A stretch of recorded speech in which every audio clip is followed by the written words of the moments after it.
वक्फ संशोधन विधेयक पर संसद की संयुक्त समिति की रिपोर्ट गुरुवार को संसद के दोनों सदनों में पेश की गई, जिस पर विपक्ष ने जमकर हंगामा किया।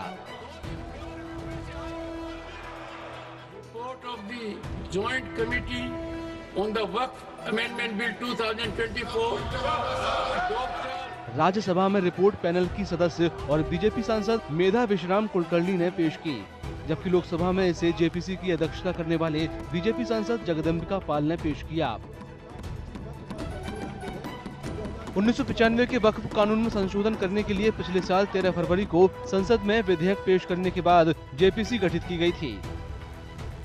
वक्फ की प्रॉपर्टी कोई वाकिफ वक्फ करता है और वो जिस अपने भाव से इंटेंशन से वक्फ करता है, उसका आज जिस तरह से मिसयूज हो रहा था या उस वक्त की प्रॉपर्टी का फ़ायदा गरीब को, पसमानदा को या महिलाओं को, विधवाओं को, बच्चों को, अनाथ को मिलना चाहिए था, वो नहीं मिल रहा था। इस पे सरकार एक अमेंडमेंट लेकर के आई कि जिससे ट्रांसपेरेंट हो और जो वक्फ करता है अपनी प्रॉपर्टी को उसको ठीक से उसका उपयोग हो।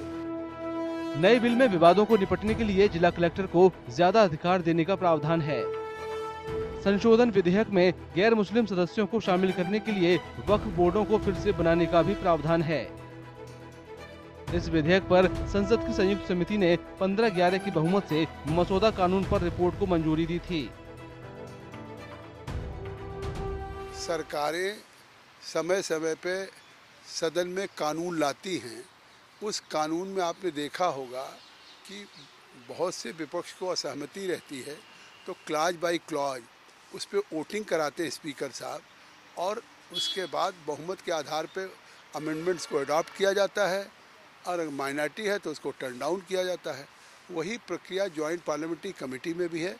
जो हमने रिपोर्ट्स प्रस्तुत की है उसमें जो भी क्लॉज बाय क्लॉज अमेंडमेंट्स थे उस पर हमने सभी मेंबरों से जो जेपीसी के हैं उनसे अमेंडमेंट मांगा था।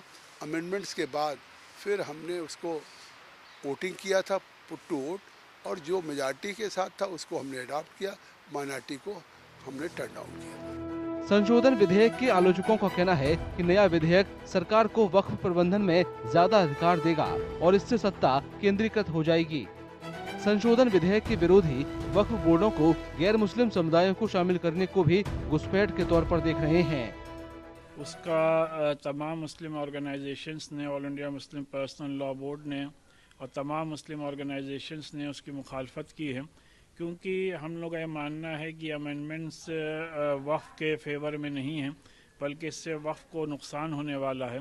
और ये सबके जहन में बात रहनी चाहिए कि वक्फ बाय द मुस्लिम्स और फॉर द मुस्लिम्स हैं, और ये कोई मुसलमानों ने, हमारे बुज़ुर्गों ने अपनी पर्सनल प्रॉपर्टी को अल्लाह की राह में सवाब की नीयत से वक्फ किया है। लिहाजा ये मुसलमानों की अपनी प्राइवेट प्रॉपर्टीज़ हैं और ऑलरेडी सुप्रीम कोर्ट के कई जजमेंट हैं जिसमें कि ये बात कही गई है कि once a waqf is always a वक्फ।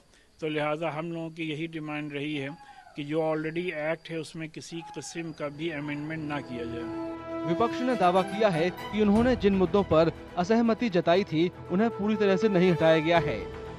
विपक्ष के कुछ सदस्यों लोकसभा में रिपोर्ट पेश करने के दौरान केंद्रीय गृह मंत्री अमित शाह ने कहा कि विपक्ष के असहमति नोट को बिना संशोधन के शामिल किए जाने पर बीजेपी को कोई आपत्ति नहीं है।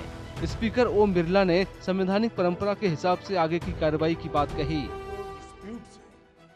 एक सिरनीर कर आप संसदीय कार्यप्रणालिका के उपयुक्त रूप में जो जोड़ना है वो जोड़े, इसमें मेरी पार्टी को कोई आपत्ति नहीं। जेपीसी की रिपोर्ट 30 जनवरी को लोकसभा अध्यक्ष ओम बिरला को सौंपी गई थी।